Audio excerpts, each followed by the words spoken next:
अपनी माँ को मायके भेज दो, मुझसे उनकी सेवा नहीं होगी। अभी भी ये शब्द शर्मिला जी के कानों में गूंज रहे थे। उनकी बहू निशी इतनी निर्दयी कैसे हो गई जो अपनी सास के लिए ऐसे शब्द बोल गई। आखिर निशी ने अपनी शादी के 3 साल बाद ही उन्हें आईना दिखा ही दिया, लेकिन वो तो सास थी, इतनी आसानी से हार तो मानने से रही। बस अब वो निशी के माता पिता का इंतजार कर रही थी। आखिर उनकी बेटी ने ये शब्द बोले तो बोले कैसे। निशी की शादी शर्मिला जी के बेटे कुलदीप के साथ 3 साल पहले ही हुई थी। हंसती मुस्कुराती निशी ने ससुराल में जल्दी ही अपनी जगह बना ली। हर काम भाग भाग कर करती थी, इसलिए शर्मिला जी भी उससे खुश रहती थी। लेकिन शादी के 3 महीने बाद उसे पेट दर्द की शिकायत रहने लगी।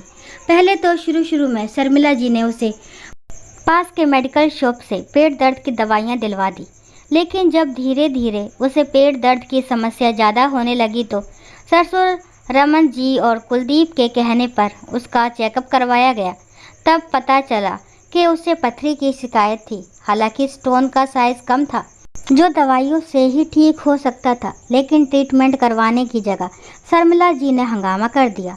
पथरी तो उसे पहले से ही थी। उसके मायके वालों ने अपनी बीमार बेटी को झूठ बोलकर हमारे माथे मढ़ दी, इसलिए इलाज भी उन्हें ही करवाना पड़ेगा। मैं तो 1 रुपये भी खर्च नहीं करने वाली।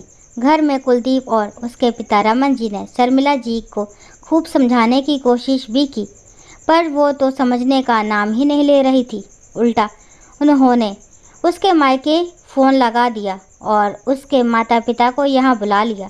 आखिर उसके माता पिता, जो दूसरे राज्य में रहते थे, वो रातों रात टिकट करवा कर उसके ससुराल पहुँचे। लेकिन जब वहाँ पहुँचे तो ना कोई चाय नाश्ता, ना कोई और बात। शर्मिला जी ने सीधे सुनाना शुरू कर दिया, लेकर जाइए अपनी बीमार बेटी को यहाँ से और करवाइए अपने आप इसका इलाज। अपना पैसा बचाने के लिए आपने अपनी बीमार बेटी हमारे माथे मढ़ दी। शर्मिला, कैसी बातें कर रही हो तुम? ये सब बोलने से पहले एक बार सोच तो लो कि क्या बोल रही हो। रमन जी ने कहा, आप बीच में मत बोलिए, मैं बात कर रही हूँ ना। शर्मिला जी ने सबके सामने ही रमन जी को ये कहकर चुप करवा दिया। निशी के पापा ने भी कहा, समधन जी, हमारी बेटी को कोई बीमारी नहीं है, पथरी ही तो है। ये तो किसी को भी हो सकती है, इसका तो इलाज भी संभव है। अगर इलाज की बात है तो इलाज हम करवा देंगे, मना नहीं कर रहे हैं, पर आप ये हम पर बेवजह का इल्ज़ाम तो मत लगाइए। खर्चा बचाने के लिए अगर शादी की होती तो आपको पता होना चाहिए कि शादी में पथरी के इलाज से कई गुना ज़्यादा खर्चा होता है। मुझे कुछ नहीं सुनना। अरे कोई रातों रात स्टोन इसके पेट में बना नहीं होगा, ये तो पहले से ही बना था। आपको सब पता था, फिर भी जानबूझकर आपने अपनी बीमार बेटी हमें दे दी। आखिर शर्मिला जी कुछ समझने का नाम ही नहीं ले रही थी, तो रमन जी और कुलदीप के कहने पर मम्मी पापा निशी को अपने घर ले गए। वहाँ मायके में ही निशी का इलाज चला। जब तक इलाज चला, निशी मायके में ही रही। शर्मिला जी ने तो फ़ोन लगाकर भी नहीं पूछा कि अब उसकी तबीयत कैसी है। उल्टा पूरे रिश्तेदारी में ये बात फैला दी कि समधियों ने झूठ बोलकर, धोखा देकर अपनी बीमार बेटी हमारे पल्ले बांध दी। अपने माता पिता पर लगे ऐसे इल्ज़ामों के बाद भला किसी बेटी के मन में अपनी सास के लिए इज्जत रहेगी?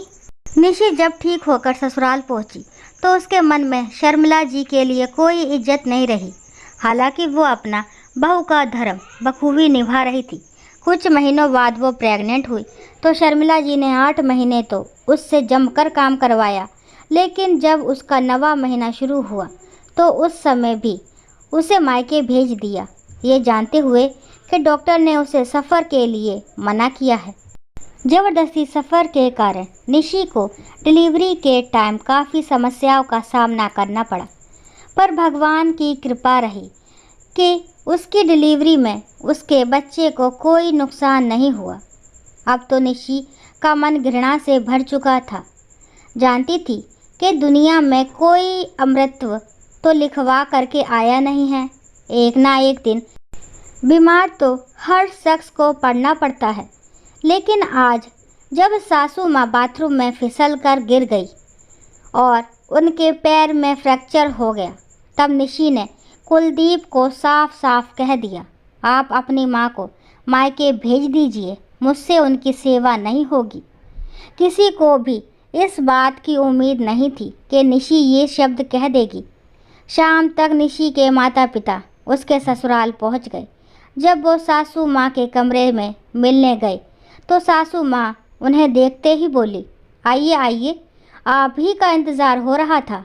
सुनी अपनी बेटी की बातें, इससे मेरी सेवा नहीं होगी। अरे उसने ऐसा कैसे कह दिया कि मुझे मायके छोड़ आए? अरे उसे क्या यहाँ पूजने के लिए लाए हैं?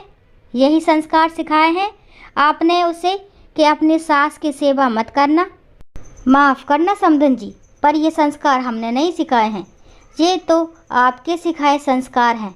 अचानक निशी की माँ ने हाथ जोड़ते हुए कहा, ये क्या बकवास कर रही हैं आप? जी मैं गलत तो नहीं कह रही हूँ। सास को सेवा तो चाहिए, लेकिन बहू का कुछ करना नहीं है। फिर भला बहू के मन में सास के लिए इज्जत कहाँ से होगी? आप खुद सोच कर देखिए कि आपने निशी के लिए कभी कुछ किया था क्या? जब जब उसे ज़रूरत पड़ी वो मायके में ही थी, या शायद ज़बरदस्ती भेज दी गई थी। निशी की मम्मी की बात सुनकर सासू माँ भड़क गई। अरे आप जैसी माएँ होती हैं जो अपनी बेटी का घर बसने नहीं देती, उल्टा अपनी बेटी को समझाने की जगह आप उसे मेरे खिलाफ भड़का रही हैं। बस करो शर्मिला, कुछ भी बोले जा रही हो। अपनी गलती क्यों नहीं मान रही हो तुम? आखिर समधन जी गलत तो नहीं कह रही हैं। जब जब बहू को तुम्हारी ज़रूरत थी तुमने उसे मायके भेज दिया। हमारे मना करने के बावजूद भी तुमने ऐसी हरकतें की। अब किस मुंह से उसे सेवा की उम्मीद करती हो? आज रमन जी ने सबके सामने शर्मिला जी को डांट दिया। ये देखकर शर्मिला जी चुप हो गई। आखिर निशी के माता पिता कुछ घंटे रुककर वहां से रवाना हो गए। शर्मिला जी के लिए रमन जी ने एक नर्स रख ली, वही उनका सारा काम करती थी, जबकि निशी अपना घर का काम और अपने बच्चे को संभालती थी। दोस्तों, आशा करती हूँ ये कहानी आपको ज़रूर पसंद आई होगी। अगर कहानी पसंद आती है तो प्लीज़ मेरे चैनल को लाइक शेयर सब्सक्राइब करना ना भूलें, और इस कहानी के बारे में आपके क्या विचार कमेंट बॉक्स में ज़रूर बताएं। कहानी को लास्ट तक सुनने के लिए थैंक यू। राम राम, राधे राधे।